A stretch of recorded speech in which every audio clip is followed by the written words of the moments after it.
New year special tomato rice ఎలా చేసుకోవాలో చూద్దాం. ఒక 4 టమాటోలు కట్ చేసుకున్నాను నేను, ఒక 2 పచ్చిమిర్చి, నెక్స్ట్ బిర్యానీ స్పైసెస్ మొత్తం కొన్ని తీసుకున్నా, ఎందుకంటే ఎక్కువ అయిపోతే మళ్ళీ పూజ తినడు, కొంచెం కారం ఎక్కువైనా కూడా వాడు తినడు.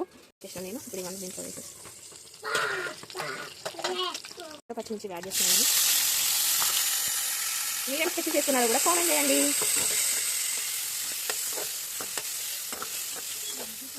పసుపు, కొంచెం ఉప్పు యాడ్ చేస్తున్నాను, తొందరగా ఉడుకుద్ది. కారం యాడ్ చేసిన నేను, కొంచెం ఏమో ఇది ధనియాల పౌడర్ యాడ్ చేసిన. మొత్తం ఉడికిపోవాలి. ఉడికిన తర్వాత దీంట్లో రైస్ వేసుకుంటే అయిపోతుంది. ఒక 10 minutesలో కావాలి అంటే ఇది బెటర్, మనకి తొందరగా అయిపోతుంది వంట.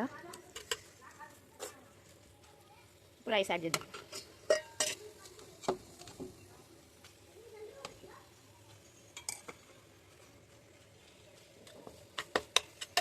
పోయింది మన టమాటో రైస్. మన సబ్స్క్రైబర్స్ అందరికీ wish you happy new year. మీరు ఇలానే నన్ను ముందుకు తీసుకెళ్ళాలి, ఇంకా చాలా వెరైటీస్ కూడా చేసి పెట్టాలి. నేను మీరు ఇచ్చే లైక్స్ నాకు ఎంతో హ్యాపీనెస్ని ఇస్తాయి. మీరు ఇలానే నన్ను ముందుకు తీసుకెళ్ళాలని కోరుకుంటున్నా. Bye friends.